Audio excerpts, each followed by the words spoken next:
Yesu nashimwe bene data. Ndanezera umutima wanjye ko gize umugisha wo kuza kugira ngo tuganire ku ijambo ry'Imana. Ijambo ry'Imana ni ubuzima ku muntu uryizera. Ijambo ry'Imana ni inkomezi. Ijambo ry'Imana riduha icyerekezo tugakomera muri iyi nzira tujyamo nk'abagenzi bajya mu ijuru, kandi tukagenda twifitiye icyizere. Imana ishimwe. Nitwa Niyonsaba Claudine, ku bantu batanzi, ku basanzwe banzi amazina nayo ngayo. Ndi umugore ushima Imana. Yesu yangiriye neza mpagakiza. Umuririmbyi yaririmbye avuga ngo mu magana menshi y'abanyabyaha yantoranyije mugo mbishutiye, nanjye mu magana menshi y'ibihumbi byinshi biri mu mahanga atandukanye by'abagore yangiriye neza. Yesu ama kumumenya, kandi numva ndi umugenzi ufite ibyiringiro by'uko nzagera mu ijuru.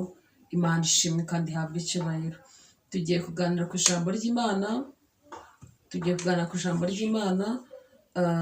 Ndumva nifuza ko umuntu wese unyumva uyu munsi, uzanyumva ikindi gihe, agira kunguka, agira icyo yunguka mu ijambo ry'Imana. Iyo dusomye ijambo ry'Imana muri iki gitabo, dusanga nta gishya twumvise. Akenshi niyo ugiye mu materaniro bagasoma ijambo ry'Imana, utega amatwi ukumva ntabwo ari ubwa mbere uryumvise, ariko buri mwuka aba yatunze agatoki kuri icyo kintu kugira ngo yongere kwibutse, nanjye anyibutse igikenewe kugira ngo umugenzi akomeze urugendo afite impamba ikwiye kandi yujuje ibisabwa.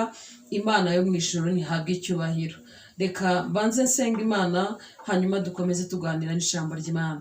Mana nziza, Mana yo kwizerwa, Mana yo kwiringirwa, Mana y'imbaraga nyinshi kandi Mana y'ubushobozi bwinshi, ndagushimiye uyu mwanya. Ngushimiye neza n'imbabazi ugira, gushimiye uburinzi bwawe bwabaye ku bantu bawe, abagore n'abagabo, urubyiruko, abana batoya, ndetse nanjye ubwanjye ukuboko kwawe kwakomeje kundamira. Niyo mpamvu uyu mwanya wemeye ko nganiriza bene data ijambo ryawe. Byose byarumviswe, n'igihe cyo kwibukiranya kugira ngo umugenzi akomeze imbere afite impamba igwiriye kandi ihagije. Igihe kimwe umukozi wawe Eliya afata urugendo rumubanye rurerure, aryama munsi y'igiti cy'umurotemu, yisabira gupfa kubwo kwiheba no kwibaza uko biri bugende, ariko ngo yari anashonje afite umwuma, ni ukumwoherereza acuma k'amazi ndetse n'umutsima kugira ngo abashe gukomeza urugendo kuko rwari rukiri rurerure.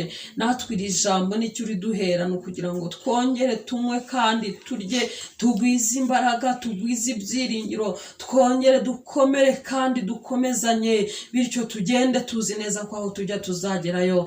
Ntabwo mwami bidukwiriye ko twakora urugendo tuvuga ko tujya mu ijoro ariko tudafite icyizere. Oya, birakwiriye ko umugenzi aba afite kwizera ko azagerayo. Ngwino bane natwe rero, uduhugurire muri iri jambo, abagore, abagabo, abakobwa, abasore, Mana twese duhugurirwe muri iri jambo. Umwuka wera yongera dukangure kugira ngo tubashe gukomeza urugendo tugwije imbaraga.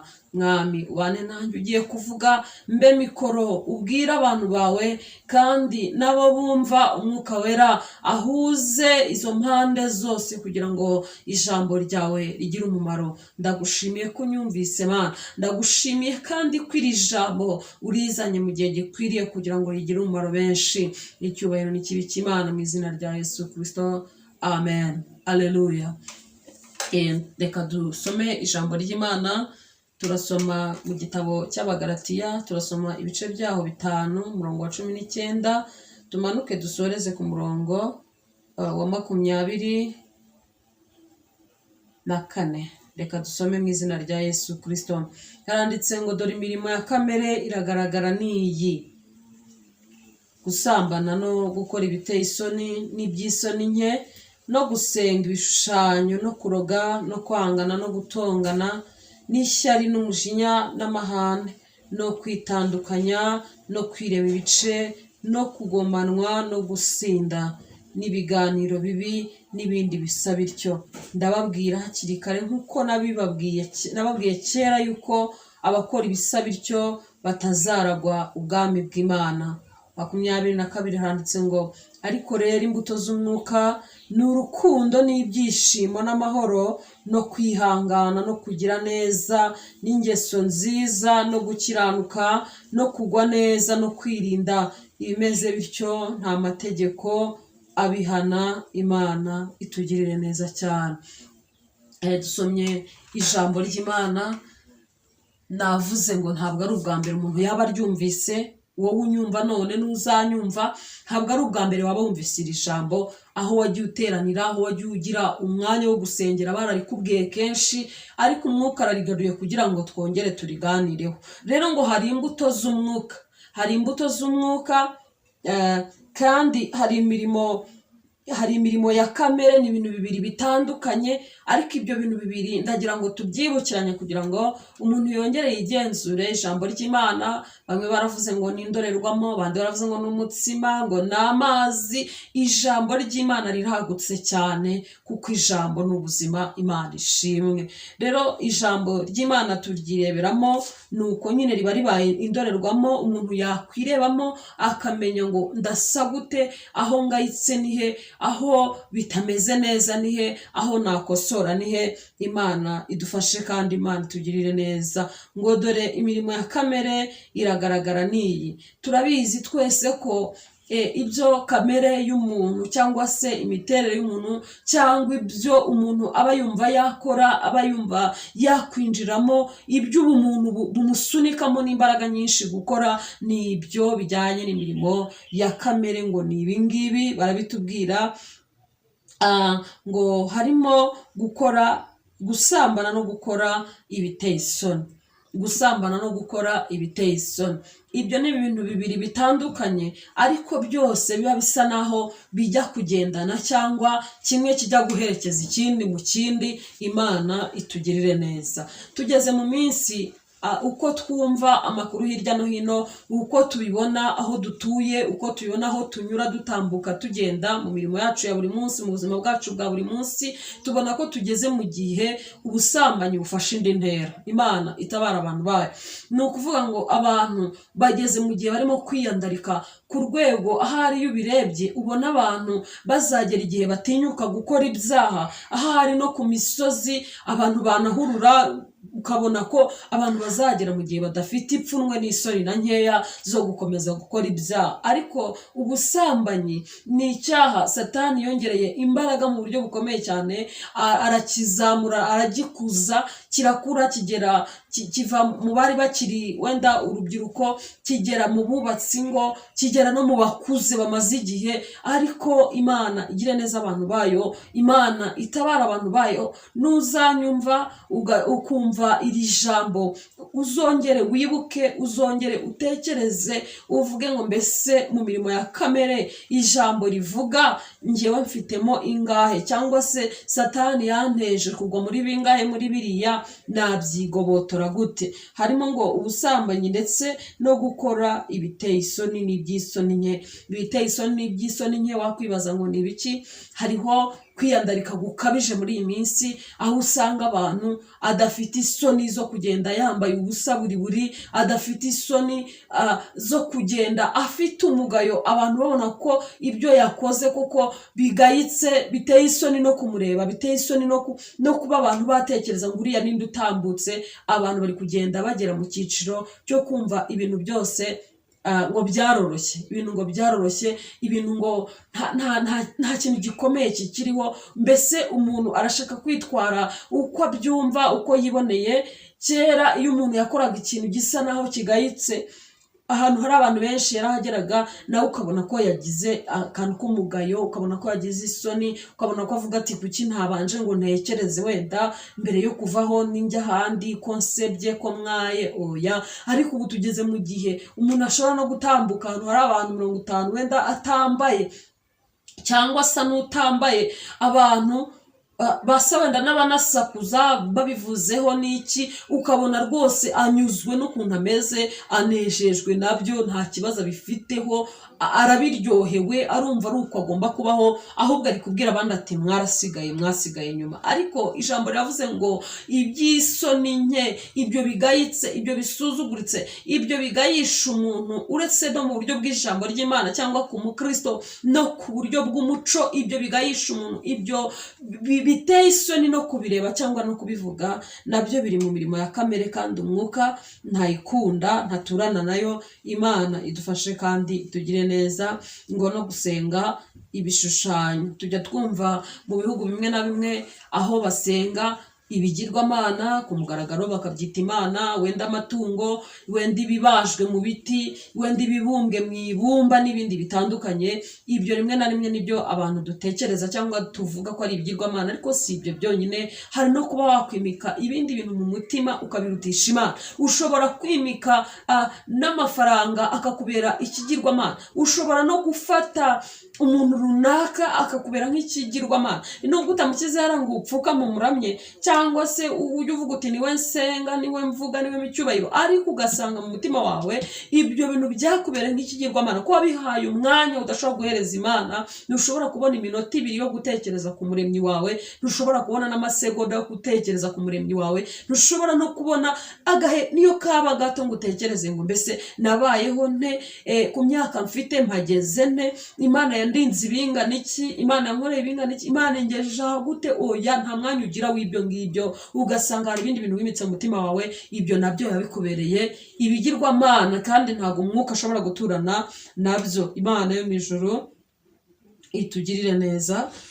ngo no kuroga no kwangana no gutongana, no kuroga no kwangana no gutongana n'ishyari n'umujinya n'amahane no kuroga. Muri iyi minsi uburozi bwabaye bwinshi, kandi ntabwo ari uburozi bwica gusa wenda abantu babubagaburiye n'ibindi bikorwa mu buryo bundi bw'isi y'umwijima. Oya, ahubwo hari uburozi bukabije. Abantu bararoga bakarogesha n'ururimi, umuntu akavuga amagambo akayatura ku bantu cyangwa akayatura ku bandi, cyangwa ukavuga ibindi, ugasanga nawe ururimi rwawe rurica kandi ruraroga. Imana itugirire neza. Urwango, ishyari, kwifuriza abandi bibi, kugambirira ibibi ku bandi. Nasomye ijambo rivuga ngo urukundo icyo ari cyo. Usanga urukundo uko Bibiliya iruvuga bihabanye cyane n'uko abantu turutekereza. Turi kubona muri iyi minsi uko tugenda dutera imbere, uko abantu bagenda bigira imbere mu iterambere. Abantu baravuga urukundo, bakaruririmba, bakaruvuga, rimwe na rimwe bakagaragaza n'ibikorwa. Koko umuntu akakuzanira ururabo ku wa mbere, ku wa kabiri akakuzanira urundi, mu kindi cyumweru akavuga ati nari ngukumbuye, akongera akagaruka. ubwo n'uburyo abantu barimo bagenda berekana urukundo rwo mu isi. Waba wageze ku itariki y'amavuko bakagira ibyo bagukorera kuko bakwereka ko bagukunda. Ariko Bibiliya icyo yambwiye yaravuze ngo urukundo ngo ntabwo rwirarira, ngo ntirwishimira ikibi ku bandi. Usanga rero muri iki gihe urukundo rugenda ruba ruke, rugenda rusa n'urudahari, harimo uburyarya, harimo ibintu byinshi cyane biri mu buryo bw'umwijima umuntu atareba ngo apfe kubibona. Ariko umwuka ntabwo aturana n'ibyo ngibyo. Imana itugirire neza. N'ibindi bisa bityo. Ndababwira hakiri kare nk'uko nabibabwiye kera yuko abakora ibisa bityo batazaragwa ubwami bw'Imana. Ni ukuri Imana mwije dufashe kandi tugire neza. Ubwami bw'Imana ntabwo ari ubw'amagambo, ubwami bw'Imana ntabwo ari ubwo kuririmba mu ndirimbo gusa. Dukunda kuririmba, nanjye ndi umuririmbyi, ndabikunda. Iyo ndirimbye numva hari ukuntu nungutse, ndunguka kuruta uko abandi bantu bakunguka. Iyo ndirimbye nkaririmba nkabara iminota 20 ndirimba, mba numva hari ukuntu ndi kunguka. Ariko ubu bwami bw'Imana si ukuburirimba, si ukubuvuga mu magambo ngo tubuvuge kenshi tubisubiremo, tubwire abantu ko tubujyamo, tubwire abantu ko ariho tujya. Oya, ubwami bw'Imana buratwaranirwa, kandi ababujyamo babugishamo imbaraga. Ni ugushyiraho imbaraga, ni ukuba maso, ni ugusenga, ni ukwirinda ibyaha kugira ngo uzabashe kugerayo. Imana idufashe kandi tugirire neza. Twasomye kandi kuri 22 ahavuga ngo ariko imbuto z'umwuka n'urukundo n'ibyishimo n'amahoro. Imbuto z'umwuka ni nyinshi, ariko hano turi kubona urukundo, rwa rukundo twe tumaze kuvuga. Ibyishimo, mu mbuto z'umwuka harimo ibyishimo. Ntabwo umuntu wuzuye umwuka wera cyangwa wuzuye umwuka wera ashobora kubura ibyishimo muri we. Imana irakunezeza ukumva ufite ibyishimo udahabwa n'amashami y'ibintu biri inaha mu isi, udahabwa n'ibyo ufite, udahabwa n'amafaranga, ubutunzi n'ibindi. Umuntu ashobora kuguha ikintu gifatika kikakunezeza ukagira ibyishimo, ariko iminota 3 bigashira. Ariko ibyishimo bizanwa n'umwuka wera biba ari bigari cyane. Ndabibifurije. Imana y'ijuru ishimwe kandi ihabwe icyubahiro. n'ingeso nziza no gukiranuka, kugwa neza no kwirinda. Imana idushyigikire. Rero hari igihe umuntu aba avuga ati ndacyari umugenzi, ndacyajya mu ijuru, ndacyagerageza kwirinda ibyaha, ndacyagerageza ibi ngibi na biriya, ariko ugasanga urukundo ntabwo ufite, ugasanga imbabazi warazibuze, kubabarira byaranze, ukajya uvuga uti njyewe ntabwo nzasambana, ntabwo nzaroga, ntabwo nzajya mu kabari, ariko kanaka sinzamubabarira, nzarinda njya mu ijuru. Ukibaza iryo juru warijyamo gute, warigeramo gute, wanyura hehe? Ukumva umuntu arakubwiye ati jyewe ibindi nzabyirinda, ariko iki cyo ntibishoboka, nzarinda njya mu ijuru. Ntabwo wajyayo, icyo ntabwo wakirenga ngo ubashe kujyayo. Saba Imana imbaraga kugira ngo nacyo ubashe kugishobora, kandi Imana yo mu ijuru ihari kugira ngo igushoboze. 23 avuga ngo no kugwa neza no kwirinda ibimeze bityo nta mategeko abihana. Imana tugire neza. Ni ukuri ibijyanye n'imbuto z'umwuka kuzigwiza, nkagira kwirinda, nkagira kuba maso, nkagira amakenga, nkagira ibyishimo mpabwa n'umwuka wera, nkagira urukundo, nkagira guhugurwa, nkumva nakoroha nkahugurwa aho nabyishe, umuntu akaba yankebura nkongera nkagaruka mu murongo. Ibyo ni byo Imana ishaka, n'amategeko hano ibyo ngibyo. Imana tugirire neza. Ndumva rero nakubaza mugenzi wanjye, nakubaza mugabo unkurikiye, nakubaza mukobwa, nakubaza musore, mbese uracyafite urukundo rw'umwimerere ruzanwa n'umwuka wera, cyangwa ukunda umuntu bitewe n'ibyo yaguhaye? Ibyo yaguhaye ejo ukavuga uti wenda reka mwitwareho neza hazongerame. Oya, ntabwo ari ikimana gushaka. Ese uracyababarira? Uti ntabwo namubabarira, ntabwo yansabye imbabazi, niyo yazinsaba ariko byava kure. Oya, ubu bwami ntabwo wabujyamo, ntabwo ari ubw'amagambo, ntabwo ari ubwo kuririmba nshuti yanjye, ni ubwami tujyamo tubugishamo imbaraga. Imana ishimwe. Turi muri iyi nzira tuyihuramo n'ibintu byinshi bidukomeretsa. Mukristo mu rugendo rwe ngo yahuye n'ibintu byinshi cyane. Hari aho yageze ngo agera mu isayo gahinda gasaze, aravoyagurika, arasayagurika, ariko ntiyasubira inyuma. Aleluya, Imana ishimwe. Aragenda biramugora, biramugora, ariko mpaka ageze aho yagombaga kujya. Nyamara rero mugenzi wanjye, ntabwo wagerayo utanyuze muri izo nzira zirimo ibyo bigoye, zirimo ibyo bishobora kuguhanda, zirimo bishobora kukubera ibishakwe, kugira ngo bikwigishe kubabarira, kugira ngo bikwigishe kugira urukundo rudashingiye ku byo abantu bagukoreye byiza. Oya, kugira ngo bikwigishe kuba umuntu wirinda, uri maso, kandi umenya inzira ye uko arimo agenda. Ngezehe? Ese mvuye he? Ngezehe kandi ndajya he? Ugasuzuma urugendo rwawe ukavuga ngo imbuto z'umwuka neraga ndacyazera. Ese imbuto weraga koko mugenzi wanjye uracyazera? Dore waziruye ibyo waziririzaga. Hari ibyo wari uzi ko ari icyaha ukabitinya, ukabyirinda, ukabigendera kure, byaba byanakujeho ukihana. Ariko ubu ngubu uravuga ngo oya, ntacyo bitwaye, nari narayobye, nari naribeshye. Ariko si uko Imana igushaka. Ongera wera imbuto kandi nyinshi, kandi zigumeho. Nanjye nongere nera imbuto, tugwize imbaraga, kandi turusheho gukomezanya iyi nzira kugira ngo tuzabashe kugerayo. Imana ishimwe. Amagambo uvuga ava mu kanwa kawe ameze ate? Wajyaga wirinda mu byo uvuga, ukavuga uti ndi umukristo, ntabwo iki kintu nakivuga, ntabwo nakivugira aha cyangwa hariya. Oya, nkwiye kumenya uko ngenda. Ariko uyu munsi aho ugeze hose, ibyo abantu bavuga nawe uravuga, ibyo barimo birimo, urasa nabo. Ijambo ryarambwiye muri Yakobo ngo mbese isoko yavamo amazi meza ikavamo n'amazi akereta. Nanjye nabikubaza, isoko ishobora kuvamo amazi meza ikavamo n'andi akereta, byose bikava mu isoko imwe icyarimwe? Ntabwo ibyo bintu nabibonye. Kandi nawe usubije cyangwa ugasubiza Imana ibikubaza muri iryo jambo, ntabwo ushobora kubona igisubizo cyabyo. Nta soko ivamo amazi meza atyo, ishobora kuvamo amabi cyangwa ikavamo ameza. Isoko yawe iri muri wowe ivamo amazi ameza ate? Ese akanwa kawe kavamo amagambo ameza ate? Ntabwo haba havamo uburozi bwica, burura, busharirira, bururira abantu, cyangwa havamo amagambo akiza, ahumuriza benshi. Imana dufashe kandi tugire neza. Rero kwari uguhugurana, kwari ukwibukiranya ko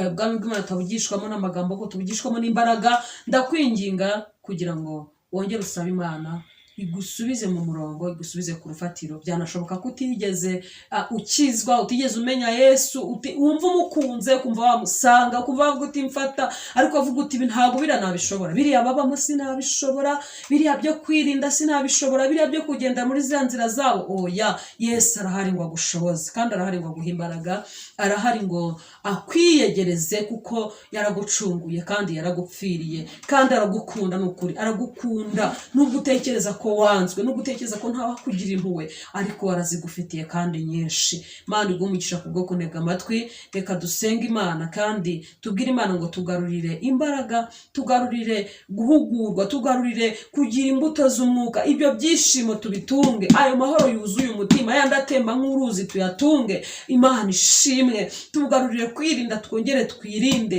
Ubwire Imana uti Imana naririndaga ariko byaranshiranye, Imana yongere ibikugarurire. Amen. Reka senga Imana kandi Imana iguhe umugisha kubwo gutega amatwi ijambo ryayo. Mana ishobora byose, Mana yo kwizerwa, Mana yo kwiringirwa, ndakunezerewe kubw'ijambo ryawe. Ijambo ryawe ni imbuto itabora, kandi ijambo ryawe ryarambwiye ngo ntabwo rizasubirayo ridasoje icyo waritumye. Hari impamvu ushimye ko ari ibi bivugwa muri iki gitabo. Amagambo yanditswemo ni menshi, ariko hari impamvu ku munota nk'uyu, isegonda nk'iyi, uba wemeye ko uriya n'uriya bazumvira ijambo. Ahari kwirinda kurashize, ahari kuba amaso kurashize, ahari ibyishimo n'amahoro byarakamye, ahari urukundo ntarwo rurimo ikinyoma, ariko Umwuka Wera yongera agaruke mu bantu bawe kugira ngo bere imbuto ziturutse kuko bamutunze kandi bamufite. Abatakuzi bakumenye, abaguye bakangure bongere bazuke, nuko bakanguke bakwegere kandi barusheho kugendana nawe. Ndagushimiye Mwami mwiza, urushaho kutwagura kugira ngo tugukorere. Gihe n'iki ngo tukore umurimo wawe, gihe n'iki ngo tukuvuge, gihe n'iki ngo turangurure tuvuge ko Uwiteka ugira neza, uriho kandi uzahoraho ntuhimbazwe. Nuko umuntu wese uzumvira ijambo rizamwungure kandi azagere kure ku bwaryo. Senze gutyo nizeye Imana mu izina ry'Umwami wacu Yesu Kristo. Amen.